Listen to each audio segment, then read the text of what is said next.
എല്ലാവർക്കും പുതിയൊരു വീഡിയോയിലേക്ക് സ്വാഗതം. 9ാം ക്ലാസ് കേരള പാഠാവലി അതായത് മലയാളം ഫസ്റ്റിലെ ആൻസർ കീയാണ് ഈ വീഡിയോയിൽ പങ്കുവയ്ക്കുന്നത്. ചാനൽ സബ്സ്ക്രൈബ് ചെയ്യാത്ത കൂട്ടുകാർ സബ്സ്ക്രൈബ് ചെയ്തു അപ്പോൾ തൊട്ടടുത്തുള്ള ബെല്ലൈക്കൺ കൂടി എനേബിൾ ചെയ്യാൻ ശ്രദ്ധിക്കുക. വീഡിയോ ഒന്ന് ലൈക്ക് ചെയ്ത് കാണാനും നിങ്ങളുടെ കൂട്ടുകാരിലേക്ക് ഷെയർ ചെയ്യാനും മറക്കാതിരിക്കുക. നിങ്ങളുടെ പരീക്ഷയെ പറ്റിയുള്ള അഭിപ്രായങ്ങൾ താഴെ കമൻറ്റ് ബോക്സിൽ എഴുതി അറിയിക്കുക. ഇതിൻ്റെ PDF ലിങ്ക് താഴെ ഡിസ്ക്രിപ്ഷൻ ബോക്സിൽ നൽകിയിട്ടുണ്ട്. ഒന്നാമത്തെ ചോദ്യത്തിൻ്റെ ഉത്തരം തൻ്റെ ജീവിതാവസ്ഥ മറ്റുള്ളവർ അറിയാതിരിക്കാൻ.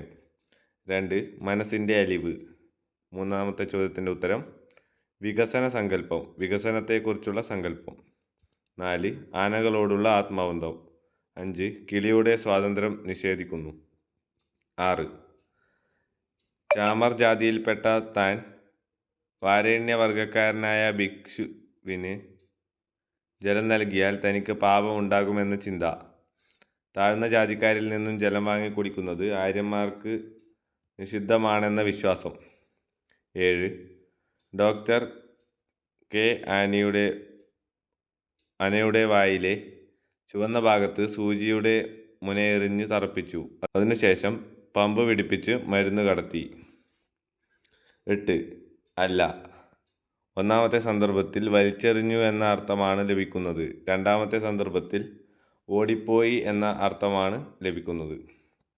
9ാമത്തെ ചോദ്യത്തിൻ്റെ ഉത്തരം മനുഷ്യൻ്റെ അടിസ്ഥാന ആവശ്യങ്ങൾക്കും മാനുഷിക മൂല്യങ്ങൾക്കും മേലെയല്ല ജാതി ചിന്തയും അയിത്തചിന്തയും എന്ന തിരിച്ചറിവ്. തന്നെ സഹോദരിയായി കാണുന്ന ഭിക്ഷുവിൻ്റെ അല്ലൽ തീർക്കേണ്ടത് തൻ്റെ കടമയാണെന്ന ബോധ്യം. ചാമർ വിഭാഗത്തിൽപ്പെട്ട പെൺകുട്ടിയായിട്ടും തന്നെ ഭഗിനി, സഹോദരി എന്നിങ്ങനെ സ്നേഹാർദ്രമായി സംബോധന ചെയ്ത ഭിക്ഷുവിനോട് തോന്നുന്ന സ്നേഹം, ആദരവ്, ആരാധന. ഭിക്ഷുവിൻ്റെ വാക്കുകളുടെ ഫലമായി അവളിൽ ഉണരുന്ന കാരുണ്യം, സാഹോദര്യം. 10ാമത്തെ ചോദ്യത്തിൻ്റെ ഉത്തരം ബോലേമാറിൻ്റെ ഉള്ളിലെ മാതൃസ്നേഹം. അപകടത്തിൽപ്പെട്ട വൃദ്ധയെ ആശുപത്രിയിൽ എത്തിക്കാൻ മുൻകൈയെടുക്കുന്നു. പോലീസുകാരൻ്റെ ചോദ്യങ്ങൾക്ക് മറുപടി പറഞ്ഞുകൊണ്ടിരിക്കുന്നത് അമ്മയുടെ ജീവന് ആപത്താകുമെന്ന ആശങ്ക. സഹഭാവം, മനുഷ്യത്വം. അടുത്ത ചോദ്യത്തിൻ്റെ ഉത്തരം വസന്തകാലത്തിൻ്റെ വരവറിയിച്ചുകൊണ്ട് പ്രകൃതി നിറയെ പൂക്കൾ വിടരുന്നതിനെയാണ് പൂത്തിരി കത്തിക്കുക എന്ന പ്രയോഗം കൊണ്ട് അർത്ഥമാക്കുന്നത്. മാമ്പൂവിൻ്റെ ആകൃതിക്ക് പൂത്തിരിയോടുള്ള സാമ്യം. തന്നിരിക്കുന്ന വരികളുടെ ആശയം, സാമ്യ വ്യത്യാസങ്ങൾ, ഉചിതമായ ഭാഷ. ഇവയാണ് ഉത്തരത്തിൽ ഉണ്ടാകേണ്ട പ്രധാന പോയിന്റുകൾ. അടുത്ത ചോദ്യത്തിൻ്റെ ഉത്തരം മനുഷ്യനും പ്രകൃതിയും ജീവജാലങ്ങളുമെല്ലാം പരസ്പരം ചേർന്ന് നിൽക്കുന്ന ഒരു ലോകത്തെ വരച്ചു കാണിക്കുന്നു. ജീവിതത്തിൻ്റെ നേർക്കാഴ്ചയാണ് കൃതിയുടെ മുഖ്യ പ്രമേയം. മുഖ്യ കഥാപാത്രമായ ആട് സർവത്തെയും അതിലംഘിച്ചുകൊണ്ട് ഈ കൃതിയിൽ ഒരു പ്രതീകമായി വരുന്നു. 13. ആനകളുടെ ജീവിതക്രമം, പെരുമാറ്റ രീതി എന്നിവ കൃത്യമായി മനസ്സിലാക്കിയ വ്യക്തിയാണ് ഡോക്ടർ. പാതിരാത്രിയിൽ തന്നെ തേടിയെത്തിയ ആനക്കുട്ടിയെ ഒരു മടിയും കൂടാതെ പരിചരിക്കുന്നു.